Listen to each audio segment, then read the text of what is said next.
Pada pagi ini saya mengajak kita membaca kitab Yakobus pasal yang pertama ayat 2 sampai yang kelima menulis demikian. Yakobus pasal yang pertama ayat 2, 3, 4, 5 menulis demikian. Saudara-saudaraku, anggaplah, pandanglah sebagai satu kebahagiaan, sebagai satu sukacita apabila kamu jatuh ke dalam berbagai-bagai pencobaan. Sebab kamu tahu bahwa ujian terhadap imanmu itu menghasilkan ketekunan. Perhatikan kata ujian imanmu.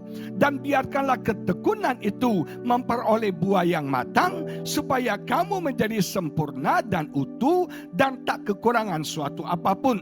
Tetapi apabila di antara kamu ada yang kekurangan hikmat, hendaklah ia memintakannya kepada Allah yang memberikan kepada semua orang dengan murah hati dan dengan tidak membangkit-bangkit, maka hal itu akan diberikan kepadanya.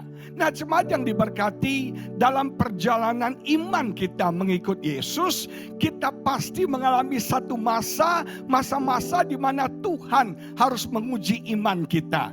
Tuhan harus menguji percaya kita. Kenapa? Kenapa Tuhan harus uji iman kita? Kenapa Tuhan harus uji percaya kita? Karena kalau kita pelajari di Alkitab, iblis juga percaya kepada Tuhan. Iblis juga percaya. Nah, Tuhan perlu uji iman setiap kita. Tuhan perlu uji kualitas iman setiap kita. Saya melihat ada 4 jenis iman. Yang pertama, iman yang pertama adalah yang saya sebut dengan iman warisan. Kita percaya Yesus, kita jadi orang Kristen. Kenapa? Karena orang tua kita orang Kristen. Background kita orang Kristen. Opung saya majelis di gereja. Opa saya itu sintua, saudara, majelis di gereja. Karena keluarga saya Kristen, saya menjadi orang Kristen. Iman kita iman warisan. Saya lahir dari keluarga Kristen. Begitu saya lahir, otomatis saya menjadi orang Kristen. Walaupun jujur saya tidak mengenal Tuhan. Walaupun jujur saya ke gereja karena terpaksa. Waktu itu saya paling malas ke gereja. Dan papa saya berikan sanksi. Kalau kami tidak mau ke gereja, papa tidak kasih uang saku. Teganya-teganya. Tapi itu risikonya. Dan kalau kami siang tidur, kita suruh ke gereja. Saya malas, papa saya siram pakai air. Suruh kita bangun. Dan saya ke gereja, saya lanjut tidur, Bapak Ibu Saudara sekalian. Dan saya mau beritahu, gereja tempat tidur yang paling enak di dunia. Ada hadirat Tuhan, ada AC, ada musik yang luar biasa. Kalau ada yang tidur pada ibadah pagi ini, tolong disenggol, dicubit, saudara. Amin, saudara. Yang diberkati iman warisan. Saya ke gereja, tapi saya tidak mengenal Tuhan. Saya tidak mengalami Tuhan dalam hidup saya. Sampai akhirnya waktu saya remaja, saya pemuda, saya bertumbuh menjadi seorang pemuda yang ateis. Walaupun setiap minggu saya ke gereja, tapi saya tidak mengakui ada Tuhan. Saya menjadi orang yang ateis. Jangan pikir ya, semua orang yang datang ibadah hari ini percaya Yesus. Belum tentu. Ada saudara datang, saudara ateis. Engkau gak percaya Tuhan. Engkau ke gereja karena kebiasaan. Engkau ke gereja karena satu tradisi. Atau mungkin sekarang gereja menjadi trending. Lu di gereja mana? Ichi Ikrenbo. Betul gak? Itu prestis juga. Nah, cepat yang diberkati Tuhan. Saya gak ngalami Tuhan. Saya bahkan tidak mengakui adanya Tuhan. Tapi Tuhan baik. Tuhan memang memilih saya. Tuhan memang mengasihi saya. Satu hari Tuhan menyatakan dirinya. Saya mau beritahu saudara, tanpa Tuhan menyatakan dirinya kepada kita, kita nggak akan pernah bisa percaya. Sekali lagi, tanpa Tuhan menyatakan dirinya kepada kita, agama kita, iman kita cuma warisan dari nenek moyang. Sampai akhirnya saya merasakan Tuhan, saya menikmati Tuhan, saya mengalami Tuhan dalam hidup saya. Dan orang yang pernah tidak percaya Tuhan, orang yang pernah berkata dia ateis, orang itu berkata hari ini, Yesus itu hidup, Yesus itu nyata, Yesus itu ada, Yesus itu luar biasa. Kok gak ada yang tepuk tangan sih? Nah, jemaat yang diberkati Tuhan, iman kita iman warisan. Coba cek, apakah iman Anda iman warisan? Iman dari nenek moyang. Makanya kalau ke gereja Anda main game, kalau ke gereja Anda main handphone, kalau ke gereja Anda tidur. Karena iman Anda iman warisan. Yang kedua, saudara, saya mengenal iman yang namanya iman yang dangkal. Banyak orang Kristen punya iman, percaya Yesus, tapi imannya cetek. imannya dangkal. Begitu ada masalah, begitu ada aniaya, begitu ada krisis, imannya goncang. Begitu ada kesulitan, begitu ada hantaman badai datang, dia langsung sangkal Tuhan. Dia langsung tidak percaya kepada Tuhan. Imannya cetek, imannya dangkal. Memang dia percaya Yesus, tapi dia nggak kuat dalam Tuhan. Hantaman badai, krisis yang terjadi membuat dia tinggalkan Tuhan. Dia tidak percaya, dia kehilangan imannya sama Tuhan. Yang ketiga, kita mengenal iman yang namanya iman yang kondisional. Iman yang tergantung situasi dan kondisi. Kalau keadaan baik, imannya baik.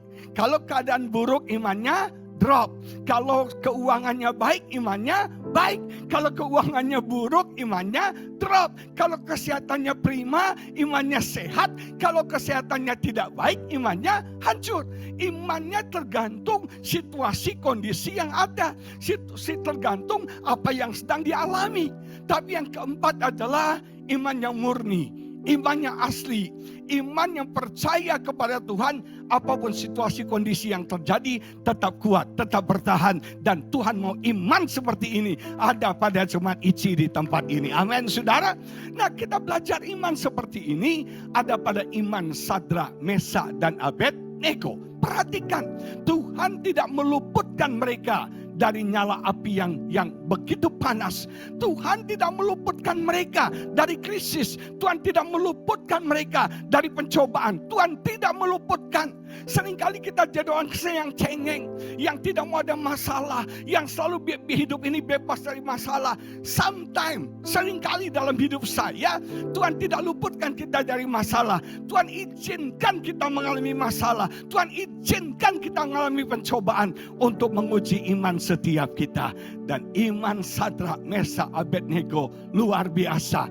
Mereka berkata begini, sekalipun Tuhan tidak menolong kami, sekalipun Tuhan tidak mendengar doa kami, sekalipun kami harus mati karena nyala api ini, kami akan tetap percaya kepada Tuhan. Amin. Fokus iman kita bukan kepada berkat, bukan pada mukjizat. Sayang sekali mentalitas orang Kristen sekarang datang ke gereja berkat, mukjizat. Bagaimana kalau Tuhan tidak memberkati Anda? Bagaimana kalau mukjizat tidak terjadi? Bagaimana kalau doa Anda tidak dijawab? Bagaimana saudara kalau Tuhan tidak bekerja dalam hidup Anda?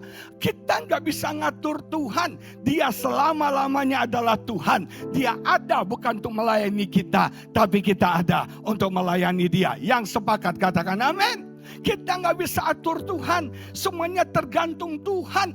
Nah, saudara, kalau imanmu kau dasarkan pada mukjizat, imanmu kau dasarkan pada berkat, engkau akan tinggalkan Tuhan satu saat. Tapi kalau imanmu, iman percaya hanya kepada Yesus, kepada Tuhan kita, eksistensi Tuhan, apapun yang terjadi, kita tetap percaya kepada Tuhan. Ada amin, saudara? Nah, imannya harus diuji. Caranya apa? Dikatakan jatuh ke dalam berbagai-bagai pencobaan. Kata jatuh itu gak sengaja. Kita gak duga, kita gak kira, kita gak sangka. Yang namanya masalah kan gak kasih info lebih dulu. Yang namanya masalah kan kita gak di WA dulu. Pak Tommy, sorry ya, 3 hari lagi saya mau datang. Gak kasih tahu. Yang namanya penyakit datangnya tiba-tiba. Yang namanya krisis datangnya tiba-tiba. Saya punya kenalan seorang hamba Tuhan. Saudara, dia seorang WL di satu gereja. Dia WL senior. Saudara tahu, lagi duduk ngobrol sama suaminya. Tiba-tiba suaminya jatuh. Rupanya suaminya GERD, saudara. GERD itu sakit lambung. Jatuh dan langsung mati di tempat. Langsung meninggal.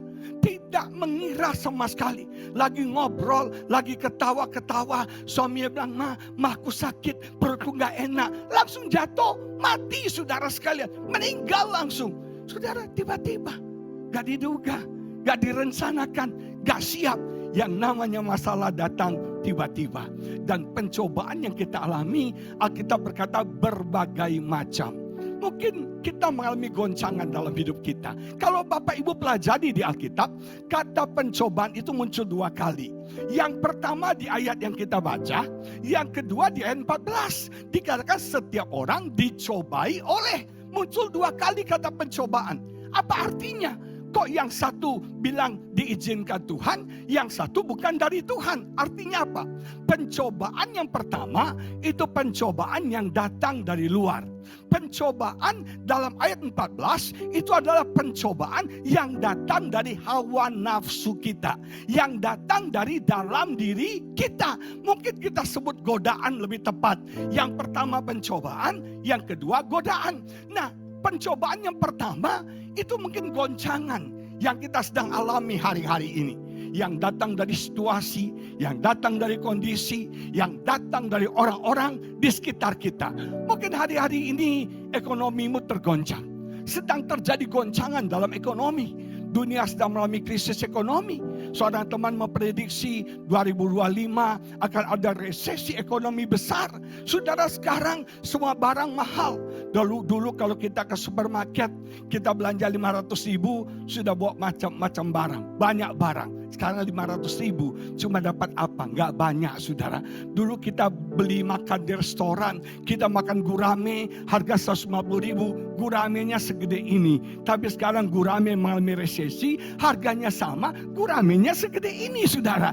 Sekarang barang-barang mahal, harga barang semua naik. Kita mengalami krisis keuangan.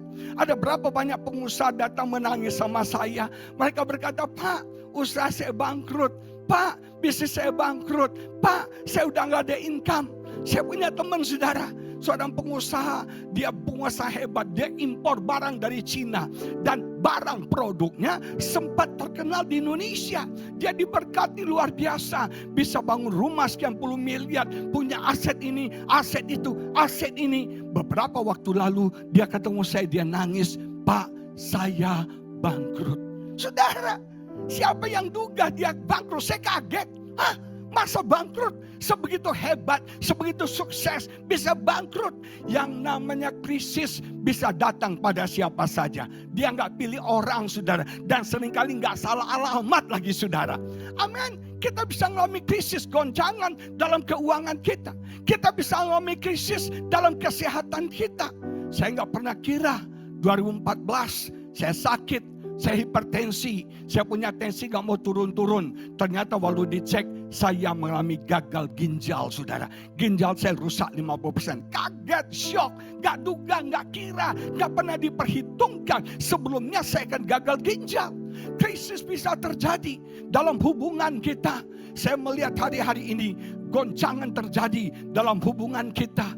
Yang tadinya hubungan baik, sekarang jadi hancur. Yang tadinya hubungannya akur, sekarang tidak harmonis. Yang tadinya teman baik banget, kita bisa bestie sama-sama. Arisan dengan dress code, piyama dan bando merah, saudara. Sekarang jadi musuhan. Berapa banyak kita seperti itu? Goncangan terjadi dalam hidup kita. Tapi itulah cara Tuhan untuk menguji iman setiap kita. Ada amin? Cara Tuhan untuk menguji iman setiap kita. Sumbernya bisa dari situasi. Sumbernya bisa dari orang-orang sekitar kita. Nah, orang yang paling punya potensi menyakiti kita, melukai kita, mengecewakan kita siapa? Orang-orang yang terdekat dengan kita.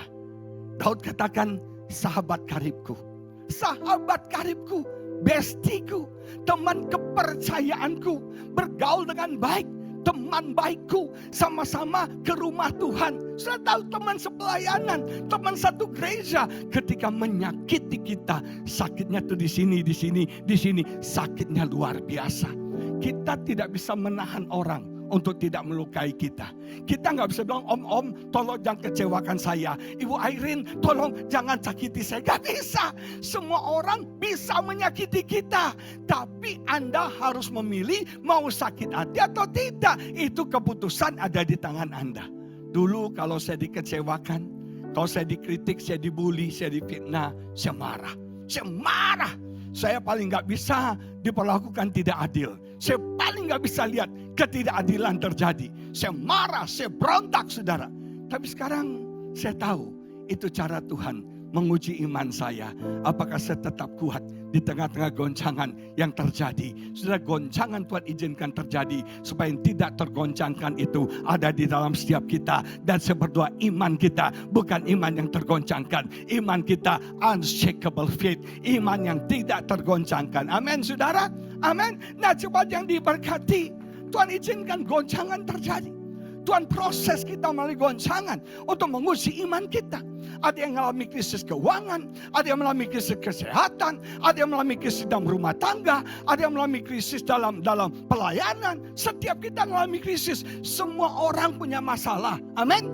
Mau lihat orang yang mukanya punya masalah? Coba lihat kiri kananmu. Itulah orang-orang yang hidupnya punya masalah. Semua orang punya masalah. Besar dan kecil. Semua kita punya masalah.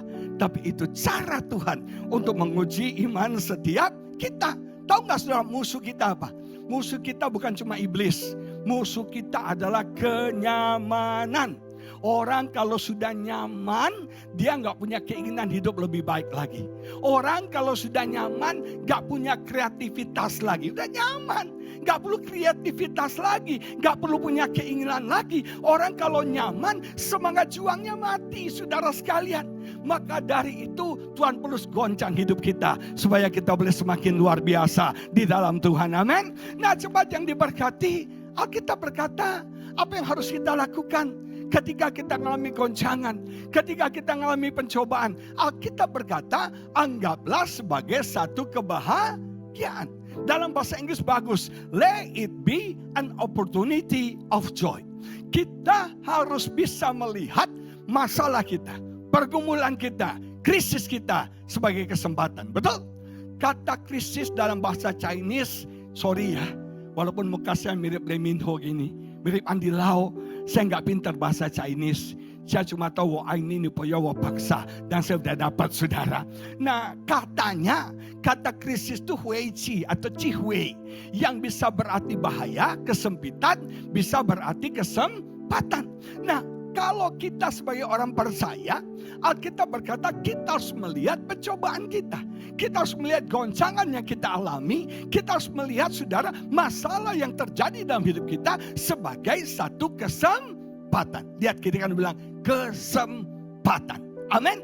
Kesempatan. Justru goncangan itu kesempatan kita terbang semakin tinggi. Goncangan itu kesempatan kita berubah hidup semakin baik. Ternyata goncangan kesempatan kita untuk melihat berkat Tuhan, mukjizat Tuhan terjadi dalam hidup setiap kita. Amin saudara. Goncangan itu saya lihat gini, dua hal. Yang pertama goncangan bisa menyatakan siapa Tuhan bagi kita. Betul? Kalau kita nggak sakit, kita nggak akan kenal dia sebagai Jehovah Rafa, Allah yang menyembuhkan. Kalau kita nggak mengalami krisis keuangan, kita nggak mengalami dia sebagai Jehovah Jireh, Allah yang menyediakan dan mencukupkan. Ternyata krisis kesempatan Tuhan menyatakan dirinya kepada kita. Dan ternyata krisis juga adalah Tuhan menyatakan siapa diri kita yang sesungguhnya. Mau lihat orang aslinya, itu lagi punya masalah. Kalau mau lihat orang aslinya ketika dia dalam pergumulan. Benar saudara, apakah Anda pengecut, gampang lari dari masalah? Apakah Anda penakut, ketika masalah datang Anda gentar, Anda gemetar, Anda tawar hati? Ataukah Anda orang yang berani menghadapi setiap tantangan? Ternyata masalah itu menjadi kesempatan buat setiap kita. Saudara sekalian, justru di tengah pandemi kemarin, di tengah COVID kemarin, saya melihat kedahsyatan Tuhan luar biasa terjadi dalam hidup saya. Saya selama ini berpikir saya hidup dari pelayanan. Artinya semakin banyak pelayanan saya, semakin banyak income saya, semakin banyak berkat saya. Tapi Tuhan buktikan, waktu Maret 2020 gereja tutup semuanya. Tidak ada pelayanan, tidak ada pelayanan. Tapi luar biasa saudara. Di situ saya sadar saya tidak hidup dari pelayanan, tapi saya hidup dari Bapa saya yang menyediakan, yang mencukupkan, yang mensuplai semua yang saya perlukan. Selama pandemi saya tidak pernah kekurangan, bahkan saya sangat diberkati Tuhan. Tuhan kita dahsyat, amin. Nah ternyata masalah kita menjadi kesempatan untuk kita bisa bersuka cita. Ini penting. Masalah kita menjadi kesempatan untuk kita bersuka cita. Makanya apapun masalahmu, bersuka cita. Kenapa? Karena Alkitab berkata ujian terhadap imanmu menghasilkan. Amin. Saudara, ujian iman itu gak sia-sia. Ujian iman kita gak kosong, bukan tanpa arti. Tapi Alkitab berkata ujian terhadap imanmu menghasilkan. Ada produce ketika kau bisa melewati ujian. Ketika dalam ujian kau bisa bersuka cita, kau akan melihat berkat-berkat Tuhan disediakan bagi setiap kita. Ada yang dihasilkan dari ujian imanmu. Amin. Yang pertama, terjadi katakan ujian terhadap imanmu menghasilkan ketekunan. Apakah arti ketekunan? Ketekunan artinya strength under pressure. Kekuatan di tengah-tengah tekanan. Orang Kristen itu paling kuat justru di dalam tekanan. Tekanan membuat kita, pressure membuat kita semakin kuat. Tekanan datang dari luar. Tapi tekanan dari luar membuat inner man kita jadi kuat. Manusia batin kita jadi kuat. Membuat iman kita jadi kuat. Dalam terjemahan New Living Translation dikatakan, your endurance has a chance to grow. Ternyata ketekunan kita, kekuatan kita bisa bertumbuh. Makanya jemaat Tuhan, jangan takut sama masalah. Jangan takut sama persoalan. Jangan takut sama pencobaan. Ternyata pencobaan membuat kita semakin kuat, semakin kuat, semakin kuat. Dan kita bertumbuh dalam kekuatan. Ada amin? Amin? Amin? Nah saudara sekalian, Tuhan ingin kita bertumbuh terus di dalam kekuatan kita. Musuh kita sekali lagi adalah kenyamanan. Saudara, tahu cara menjatuhkan monyet dari pohon? Tahu caranya gimana? Anda jatuhkan monyet dari pohon, Anda gak bisa kirim angin badai. Begitu datang angin badai, wush, wush, wush, monyetnya malah pegang pohonnya makin kuat. Cara jatuhkan monyet gampang. Kirim angin sepoi, sepoi. Nah kayak sekarang nih ya, banyak monyet mulai begini. Kirim angin sepoi, sepoi. Bu Airin, AC-nya dibuat dingin. Kursinya dibuat empuk, saudara. Langsung orang kesan jatuh. Benar. Monyet itu jatuh bukan angin badai.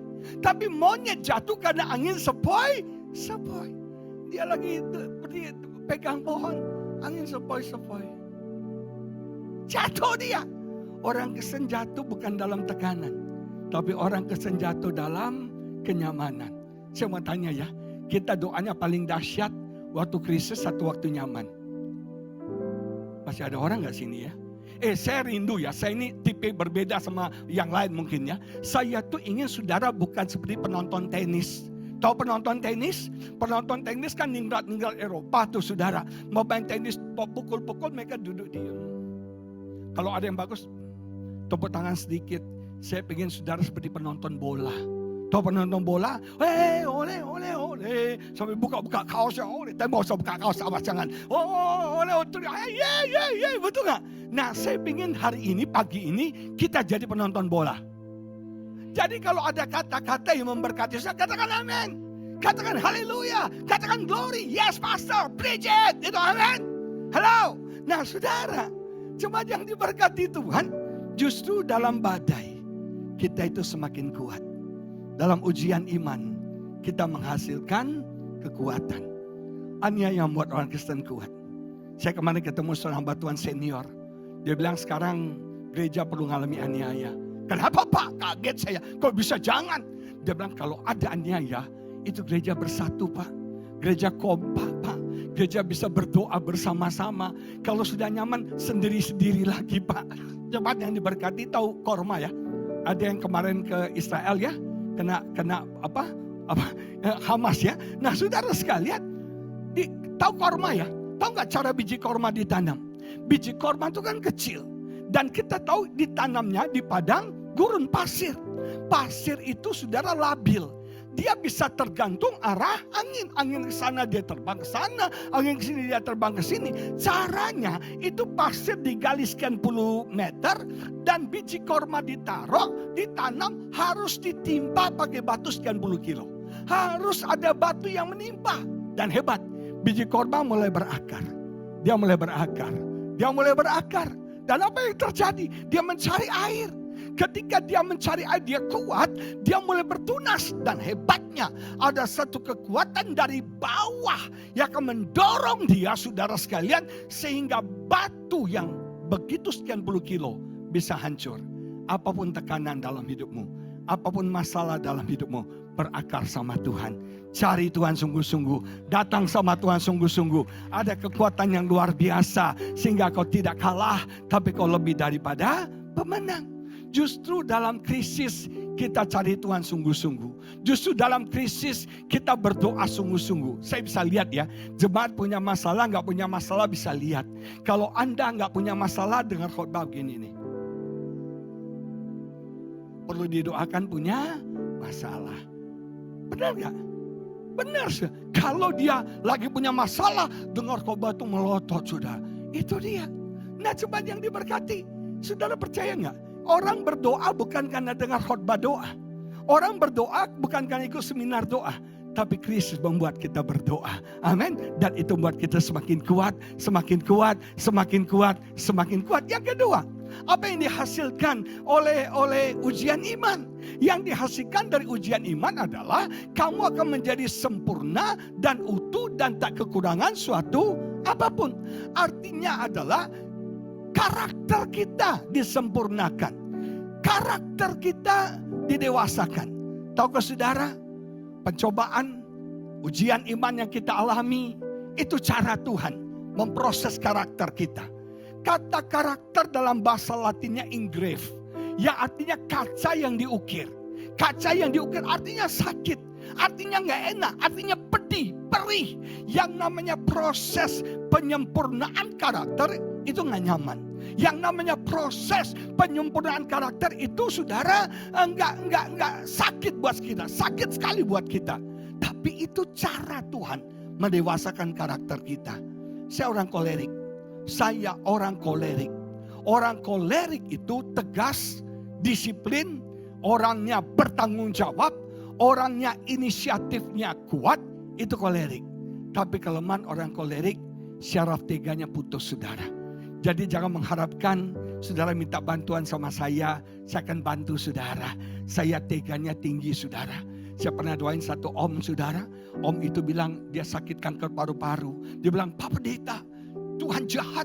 Kenapa Tuhan ciptakan rokok sehingga saya kena kanker paru-paru? Lu yang bego, kenapa lu merokok? Aneh, itu saya orangnya gitu. Gak bisa, oh sorry ya Pak, ya, kasihan Bapak. Gak bisa, saya gak bisa deko, jelibat. No! Saya syaraf teganya putus. Kalau orang minta bantuan, lu yang malas, lu gak sungguh-sungguh kerja, makanya lu miskin. Saya dulu syaraf teganya putus, saudara. Benar, saya orang yang emosional, saya orang yang gampang marah, saya orang yang sangat perfeksionis. Dulu saya pernah mengembalakan gereja. Kalau saya ada, semua WL mati ketakutan di depan. Kenapa? Karena saya juga bisa WL. Dan saya orangnya belak-belakan, gak bisa basa-basi. Begitu WL-nya gak bagus, muka saya langsung masam, saudara. Jadi mereka sangat terintimidasi. Begitu saya tidak ada di tempat, mereka dipakai, diurapi Tuhan. Luar biasa, saudara. Sampai mereka bilang, Pak, lebih baik Bapak gak ada. Kami lebih maksimal dalam melayani Tuhan. Benar, intimidating banget. Saya orangnya perfeksionis. Semuanya mau sempurna. Tapi saya belajar gini, saya belajar Tuhan proses saya. Seorang mentor pernah bilang sama saya, saudara, orang perfeksionis itu pintar, tapi juga bodoh. Teman saya bilang ini, tidak semua orang kepintar Anda, tapi tidak semua orang juga sebodoh Anda. Orang perfeksionis itu bodoh sebetulnya, karena dia menuntut kesempurnaan, dan kesempurnaan itu cuma milik Tuhan, saudara. Tidak ada manusia yang sempurna. Kenapa saya terlambat menikah? Saya menikah umur 40 tahun. Orang Batak bilang saya ini panglatu, panglima lajang tuasa. Tapi begitu Tuhan udah dapat. Kenapa saya telat menikah? Apa yang kurang dari saya? Muka mirip Andi Lau, otak pintar. Cuma satu yang kurang, saya pendek aja. Betul gak saudara? Kalau tinggi, wih, mahal harganya saudara sekalian. Cuma pendek doang, betul gak saudara? Saudara, kenapa saya terlambat menikah? Karena saya perfeksionis. Mencari wanita yang sempurna. Padahal tidak ada wanita yang sempurna. Saya pernah ngomong dulu, tapi saya mau ngomong lagi. Anak-anak jomblo di sini. Cari cewek, cari cowok, syaratnya 3. Tipnya 3. Yang pertama berdoa. Rohani dong, kita anak Tuhan berdoa. Yang kedua berusaha. Sering-sering ke PI. Sering-sering ke Senayan City. Sering-sering ke Moi. Betul gak sih? Dan kalau sekarang kalau pacaran kan harganya mahal ya. Cewek-cewek gak mau makan di kaki 5 lagi. Gak mau di warung Tegal. Sekarang mintanya koko ke PI yuk. Koko ke Sensi yuk. Makanya cowok-cowok kalau buat cewek mau makan di restoran di mall-mall. Di Moi juga saudara. Nah, sebelum Anda masuk restoran baca dulu catatan di depan pintu tol. Pastikan saldo Anda cukup. Nah itu penting saudara ya. Nah yang pertama berdoa. Yang kedua berusaha. Yang ketiga bercermin. Ngaca lu. Ngaca. Di situ saya sadar, gak ada yang sempurna. Tuhan proses hidup saya. Tuhan bentuk hidup saya. Saya berusaha tidak jadi orang yang sempurna. Saya sudah cincai banget sekarang. Dulu saya gak sabar, saya pemarah, saya emosional. Korban kemarahan saya istri saya. Tahu saudara, Tuhan ajar saya sabar. Sabar banget sekarang. Puji Tuhan udah sabar ya. Sekarang yang gak sabar malah istri saya. Dan sekarang kalau dia ngomel-ngomel saya bilang gini, oh silakan Tuhan. Kau pakai cewek ini Tuhan. Untuk menguji kesabaran saya. Lebih dalam, lebih dalam, lebih dalam lagi. Amin. Ternyata masalah kita. Itu cara Tuhan memproses karakter kita. Puji Tuhan udah sabar sekarang ya. Amin ya. Awas kamu bilang gak sabar ya. Nah saudara, puji Tuhan. Yang ketiga, ternyata masalah kita, ujian iman kita dihasilkan apa? Yaitu kita berhikmat. Apabila orang kekurangan hikmat, bijaksana.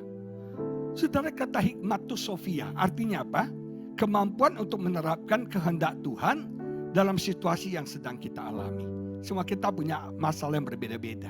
Dan kita harus tahu nih bagaimana apa yang harus kita lakukan yang Tuhan inginkan di dalam masalah yang kita alami. Dan hikmat itu membuat kita tahu apa yang Tuhan mau kita lakukan dalam masalah kita. Dalam Tuhan selalu ada jawaban. Dan sudah tahu kita jadi bijak dalam hidup ini. Ketika kita dalam ujian. Kita belajar dari kegagalan kita. Kita belajar dari kesalahan kita. Kalau Anda pernah jatuh di satu lubang, jangan jatuh lagi di lubang yang sama. Kalau Anda jatuh lagi di lubang sama, kalau nggak Anda bodoh, Anda doyan jatuh, saudara. Betul nggak? Kalau kita tahu ada lubang, kita akan menghindari. Kita belajar dari kegagalan kita. Kita belajar dari kesalahan kita. Saya pernah stroke ringan.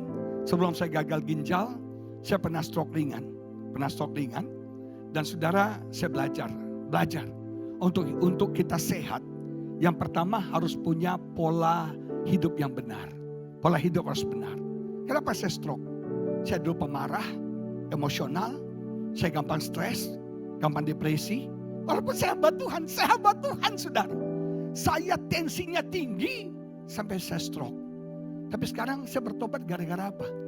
Saya bertobat gara-gara di rumah sakit gak tahu mau ngapain. Ngapain kan nganggur di rumah sakit? Saya nonton TV. Itu ada acara TV nyanyi. Buat apa susah, buat apa susah. Lebih baik kita bergembira. Betul gak? Tahu lagu itu? Tahu lah. Kok melongo sih? Gak tahu lagu itu ya? Memang beda umurnya, ketahuan umurnya. Aduh sorry. Sudah tahunya kan zaman-zaman sekarang ya. Nah saudara, itu lagu Kos Plus. Waktu lagu itu nyanyi saya disindir loh. Lo pendeta kok susah. Lo pendeta kok stres. Lo pendeta kok depresi. Sampai lo stroke. Di situ saya sadar. Saya gak mau susah lagi. Saya gak mau stres lagi. Saya mau khawatir lagi. Saya mau bersuka cita dalam Tuhan. Saya mau umur panjang. Dan saya mau melayani Tuhan dengan lebih luar biasa lagi. Yang kedua, saya belajar bijak dalam pola makan saya. Dulu, saya ini punya karunia urapan makan yang luar biasa. Saya bisa makan apa saja, di mana saja, kapan saja. Angkatan darat, laut, udara halal semuanya saudara. Luar dalam semuanya halal. Akhirnya saya sakit. Di situ saya sadar, saya harus bijak dalam pola makan saya. Apalagi sejak menikah, istri saya kontrol makan saya. Tadi Ibu Irene sediakan lontong, kuahnya berminyak. Dia keluarkan lontongnya, kuahnya dibuang. Jadi saya kalau makan lontong tidak ada kuahnya. Aman, sehat. Dulu saya bilang kamu jahat. Tapi sekarang saya bilang kamu baik. Karena saya jadi sehat. Saya gak boleh makan yang namanya santan. Gak boleh makan namanya itu minyak. Kalau saya makan ada yang berbahaya. Istri saya suka tendang kaki saya. Tendang kaki saya, cubit paha saya. Sebab bapak-bapak yang senasib dengan saya. Saya mau beritahu, istri saya sayang sama saya. Dia mengajar saya bijak dalam pola makan. Saya belajar hidup sehat. Saya belajar pola hidup saya harus benar. Jangan stres, jangan depresi. 3S, stress, stroke, stop. Apa? Lihat kiri kanan bilang, stress, stroke, stop. Amin, puji Tuhan. Saya gak sampai stop, saudara. Saya bisa hidup hari ini semua karena anugerah Tuhan. Oleh sebab itu saya berubah, saya berhikmat. Saya belajar dari semua kegagalan saya. Ternyata ujian iman kita menghasilkan berkat yang besar bagi setiap kita. Hari-hari ini mungkin sudah dalam goncangan. Hari-hari ini mungkin sudah dalam beban yang berat. Saudara, orang membuli Anda. Orang mengkhianati Anda. Orang mengecewakan Anda. Orang melupakan Anda. Orang, saudara, mungkin benar-benar mengecewakan Anda. Atau keadaan situasi yang Anda alami sedang buruk. Goncangan dalam ekonomi. Goncangan dalam pernikahan. Goncangan dalam kehidupan Anda. Itu cara Tuhan menguji iman kita. Amin. Siapa mau melewati ujian iman? Ketika kau bisa bersuka cita, engkau akan jadi kuat.